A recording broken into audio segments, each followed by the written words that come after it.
Good evening all of you. PG first years చాలామంది previous papers repeat అవుతాయా, previous papers ఉంటే అందులో వచ్చి చదువుకుంటాము, అందులోకి ఏమైనా రిపీట్ అవుతాయా, అవి ఎక్కడ దొరుకుతాయని అడుగుతున్నారు. మనకి పీజీలో మెటీరియల్స్ కానీ ప్రీవియస్ పేపర్స్ కానీ ఏముండవు, ఎక్కడ అవైలబుల్ ఉండవు బయట.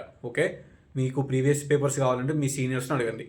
And request PG second years ఎవరైతే ఉన్నారో థర్డ్ సెమ్లో, ఆ ఫస్ట్ ఇయర్ వాళ్ళకి, ఫస్ట్ సెమ్ వాళ్ళకి మీ ఫస్ట్ సెమిస్టర్ ఈ లాస్ట్ ఇయర్ రాసిన ఏమన్నా ఉంటే ప్రీవియస్ పేపర్స్ మీ దగ్గర ఉంటాయి కదా మ్యాక్సిమం. సో ఎవరో ఒకరి దగ్గరైనా నార్మల్గా మీ దగ్గర పెట్టుకుంటే అవి మీ జూనియర్స్కి ఇవ్వండి. వాళ్ళకి కొంచెం ఎట్లా అంటే హెల్ప్ అవుతుంది. ఇప్పుడే ఫస్ట్ టైం కొత్త కాబట్టి అసలు క్వశ్చన్స్ ఎట్లా అడుగుతారు ఎట్లా అని ఒక ఐడియా వస్తుంది ప్రీవియస్ ఇయర్ పేపర్స్ వల్ల. సో సెకండ్ ఇయర్స్ని మీరు కూడా అడుగురు, జూనియర్స్ ఎవరైతే ఉన్నారో సెకండ్ ఇయర్ వాళ్ళని అడిగితే వాళ్ళ దగ్గర ఉంటే ఇస్తారు. ఓకే, ప్రీవియస్ పేపర్స్ చూడడం వల్ల అందులోంచి వస్తే రావచ్చు క్వశ్చన్స్, ఒకటో రెండో మూడో రిపీట్ అవుతాయి.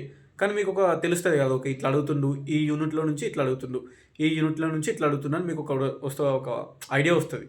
ఓకే, అర్థమైంది కదా. సో ప్రీవియస్ పేపర్స్ అట్లా ఉంటాయి. అంతేగాని బయట బుక్ స్టాల్లోకి దొరుకుతలేదని నాకు పర్సనల్గా కామెంట్ పెడితే ఇప్పుడు చాలామంది అడుగుతున్నారు. ఇప్పుడు ఈరోజే ఆ మెటీరియల్స్ బయట ఇంటర్ లాగా డిగ్రీ లాగా ఉండేవి మెటీరియల్స్. పీజీలో మీరే ఓన్గా యూట్యూబ్ కానీ గూగుల్ కానీ చాట్‌జీపీటీ కానీ చూసుకొని మీరే ఆ యూనిట్ ఏంది అని చదువుకోవాలి, నోట్స్ ప్రిపేర్ చేసుకోవాలి. అండ్ మీ ఫ్యాకల్టీ వాళ్ళని ఎవరైనా అడిగితే వాళ్ళు ఇస్తే చూసుకొని చదువుకోవాలి అంతే. ఓకేనా, రెగ్యులర్గా కాలేజ్కి వెళ్ళే వాళ్ళు కూడా నోట్స్ రాస్తారు కదా, సో వాళ్ళని కూడా వాళ్ళ దగ్గర కూడా ఏమైనా ఉంటే తీసుకోవాలి. లేదంటే యూట్యూబ్, చాట్‌జీపీటీ, గూగుల్ ఇంతే. సిలబస్ చూసుకుంటూ చదువుకోవడమే. పీజీలో ఇట్లా ఏమి ఉండదు.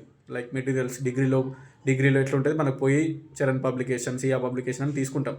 కానీ పీజీలో అట్లా ఏమి ఉండదు. ఓకేనా, సో సిలబస్ కరెక్ట్ ముందు పెట్టుకొని ఆ సిలబస్ ఏంది, ఆ యూనిట్ ఏంది అని చదువుకోరు. ఓకేనా, డన్.